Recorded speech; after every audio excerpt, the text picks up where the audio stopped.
Hello বন্ধুরা, আশা করি সকলেই ভালো রয়েছেন। আপনারা দেখছেন Satima English training YouTube channel. Paschimbanga রাজ্যে যে সমস্ত বন্ধুরা কেবলমাত্র মাধ্যমিক পাস করে রয়েছেন এবং ভাবছেন পশ্চিমবঙ্গে পিএসসি ক্লার্কশিপের এক্সাম দেবেন, সেই সমস্ত বন্ধুদের জন্যই আজকের ভিডিওটি। আজকের ভিডিওতে থাকছে পশ্চিমবঙ্গের পিএসসি এক্সাম নিয়ে কিছু গুরুত্বপূর্ণ তথ্য। পশ্চিমবঙ্গের পিএসসি এক্সাম ঠিক কত নম্বরের হয়ে থাকে এবং কোন কোন সাবজেক্টের উপর এই এক্সামটি হয়ে থাকে তা আজকের ভিডিওর মাধ্যমেই আমরা ডিটেলস আলোচনা করব। আপনি যদি প্রথমবারের জন্য এই চ্যানেলটিতে ভিজিট করেন, অবশ্যই ভিডিওটিতে একটি লাইক করে চ্যানেলটিকে সাবস্ক্রাইব করবেন। এই চ্যানেলে পিএসসির ক্লার্কশিপের এক্সাম নিয়ে অভূত পরিমাণে প্রশ্ন অলরেডি ডাউনলোড করা শুরু হয়ে গেছে। তো বন্ধুরা, চলুন এবার মূল আলোচনায় যাওয়া যাক। দেখুন, কেবলমাত্র পশ্চিমবঙ্গের পিএসসি ক্লার্কশিপের এক্সামটি মাধ্যমিক পাস হলেই হবে।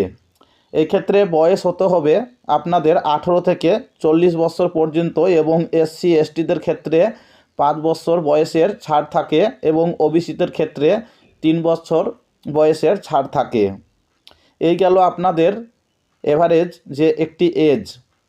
এরপর যেহেতু কোয়ালিফিকেশন এখানে বলা হচ্ছে কেবলমাত্র মাধ্যমিক পাস হলেই হবে, তাই মাধ্যমিক পাস করার পরই আপনাদের যদি বয়স পুজো থাকে তাহলে এই এক্সামটি দিতে পারবেন। এখানে প্রথমে মেনলি 3টি বিষয়ের উপর এক্সামটি হয়ে থাকে। সেই 3টি বিষয় হচ্ছে, প্রথমেই থাকে জিকে। এই জিকে কোশ্চিন হয়ে থাকে হিস্ট্রি বা ইতিহাস, তারপরে জিওগ্রাফি বা ভূগোল এবং পলিটিক্যাল সায়েন্স বা রাষ্ট্রবিজ্ঞান। এরপর এখান থেকে 40 নম্বর হয়ে থাকে এবং তারপরে আসে মেন সাবজেক্ট হিসাবে ইংলিশ থেকে 30টি প্রশ্ন হয়ে থাকে এবং এখানে মেনলি 30 নম্বর থাকে। এবং এরপর অ্যারিথমেটিক বা গণিত, এই ম্যাথ থাকে মোট 30 নম্বর এবং প্রথমে থাকে 40 জিকে, ইংলিশ 30 এবং গণিত হচ্ছে 30, 30, 30, 60 এবং 40, 100 নাম্বার। টোটাল 100 নাম্বারের এক্সাম কিন্তু পিএসসি ক্লার্কশিপের প্রিলিমসে হয়ে থাকে। এই পিএসসি ক্লার্কশিপে প্রিলিমস পাস করলেই আপনি মেন পরীক্ষায় বসতে পারবেন এবং মেন পরীক্ষায় কেবলমাত্র 2টি সাবজেক্টের উপর ভিত্তি করে হয়ে থাকে। সেই 2টি সাবজেক্ট হচ্ছে, এক ইংরেজি এবং আরেকটি হচ্ছে বাংলা। এই ইংরেজি এবং বাংলার উপর মেনলি মেন পরীক্ষায় প্রশ্ন এসে থাকে এবং প্রিলিমসে আপনি যে নাম্বারটি পাবেন, এই প্রিলিমসের নাম্বার এবং মেন পরীক্ষার নাম্বার একসঙ্গে যোগ করে আপনার যে টোটাল কাট অফ মার্কস সেটিকে ধরা হয় এবং শেষে থাকে একটি টাইপিং। এই হচ্ছে পশ্চিমবঙ্গের মাধ্যমিক পাশে পিএসসি ক্লার্কশিপের এক্সাম। যে সমস্ত বন্ধুরা ভাবছেন যে পিএসসি ক্লার্কশিপের এক্সাম 2025 সালে দেবেন, আপনারা সকলেই জানেন এখন বর্তমানে ওবিসি সংক্রান্ত একটি মামলা দেশের সর্বোচ্চ সুপ্রিম কোর্টে চলছে। এই মামলাটি আশা করা যাচ্ছে শীঘ্রই মিটে যাবে এবং এই পিএসসি ক্লার্কশিপের এক্সাম কিন্তু 2025 সালের ডিসেম্বর মাসেই হতে চলেছে। বন্ধুরা, একটি গুরুত্বপূর্ণ বিষয় হচ্ছে, আপনারা যদি আগে থেকে নিজেকে প্রিপারেশন না রাখুন তাহলে কিন্তু হঠাৎ করে পরীক্ষায় গিয়ে আপনারা কিছুই করতে পারবেন না। আরেকটি গুরুত্বপূর্ণ বিষয় যে পশ্চিমবঙ্গ রাজ্যে আমাদের যে সমস্ত বুকগুলি বাজারে বের হয়েছে, সেই বুকগুলিতে আপনি যদি ভালো করে দেখেন, কোনো একটি বই থেকে নির্দিষ্টভাবে আপনি পড়ে গিয়ে এই পিএসসি ক্লার্কশিপের এক্সামে পাস করতে পারবেন না। সেই ক্ষেত্রে আপনাকে অভূত পরিমাণে পূর্বের যে পিএসসি ক্লার্কশিপের প্রশ্নগুলি এসেছে সেই প্রশ্নগুলি নিয়ে বারবার ঘাটাঘাটি করতে হবে এবং এই চ্যানেলে প্রতিনিয়ত প্রিভিয়াস ইয়ারের যে প্রশ্নগুলি তা কিন্তু আপলোড করা হচ্ছে এবং যে সমস্ত প্রশ্নগুলি আবারও নতুন করে আসার সম্ভাবনা রয়েছে সেই সমস্ত প্রশ্নগুলি নিয়ে প্রতিনিয়ত আলোচনা করা হচ্ছে।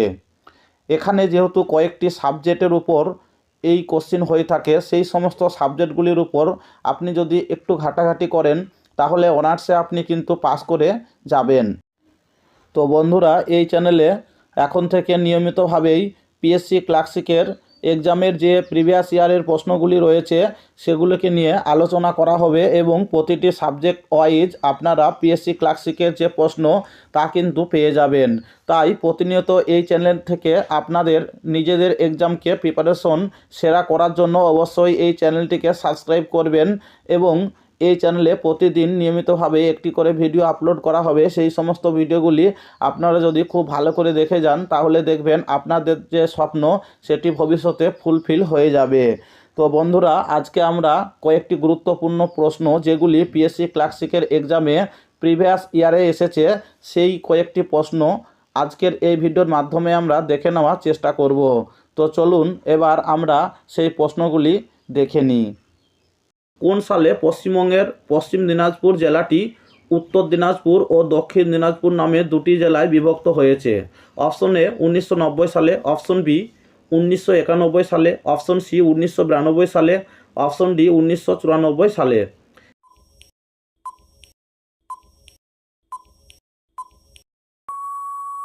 সঠিক উত্তরটি হবে অপশন সি 1992 সালে। অর্থাৎ যখন ভারতবর্ষ স্বাধীনতা পেয়েছিল সেই সময় কিন্তু দিনাজপুর জেলাটি কেবলমাত্র পশ্চিম দিনাজপুর হিসাবেই ছিল, কিন্তু পরবর্তী সময়ে অর্থাৎ 1992 সালে এই জেলাটি পশ্চিম দিনাজপুর থেকে উত্তর ও দক্ষিণ দিনাজপুরে ভাগ করা হয়েছিল। পরের প্রশ্নটি দেখুন, স্বাধীনতা লাভের সময় পশ্চিমবঙ্গের নিচের কোন জেলা ছিল না? Option A Howrah, option B Darjeeling, option C Cooch Behar, option D Murshidabad. এক্ষেত্রে সঠিক উত্তরটি হবে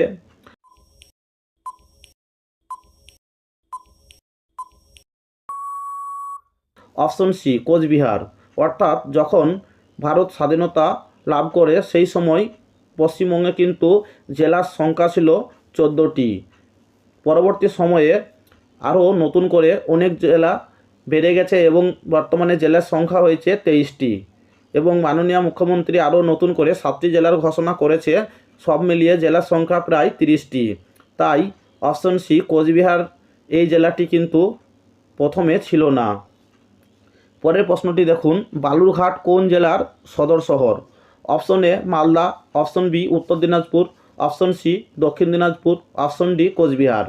এক্ষেত্রে সঠিক উত্তরটি হবে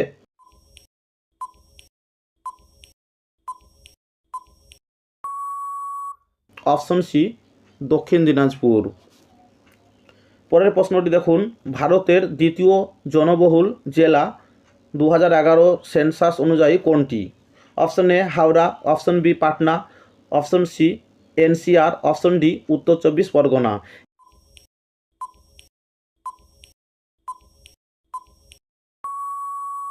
এই ক্ষেত্রে সঠিক উত্তরটি হবে অপশন ডি উত্তর 24 পরগনা। এটি হলো ভারতের দ্বিতীয় জনবহুল জেলা। পরের প্রশ্নটি দেখুন, নিম্নলিখিত কোনটি পশ্চিমবঙ্গের প্রশাসনিক বিভাগের নাম নয়? Option A Malda, option B Kolkata, option C Bardhaman, option D Jalpaiguri. সঠিক উত্তরটি হবে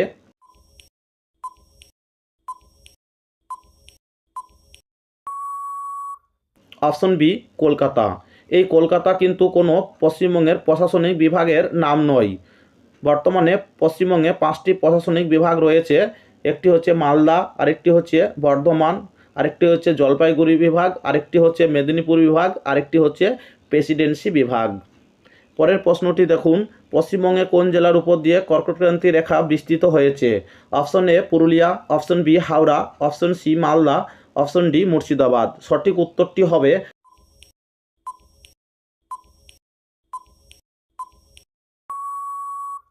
অপশন এ পুরুলিয়া। মনে রাখবেন, পশ্চিমবঙ্গের 5টি জেলার উপর দিয়ে এই কর্কটক্রান্তির পুরুলিয়া, বাঁকুড়া, পশ্চিম বর্ধমান, পূর্ব বর্ধমান ও নদিয়া এই 5টি জেলার উপর দিয়ে কর্কটক্রান্তি রেখা বিস্তৃত হয়েছে। এতক্ষণ পর্যন্ত ভিডিওটি দেখার জন্য সকল বন্ধুকে অসংখ্য ধন্যবাদ।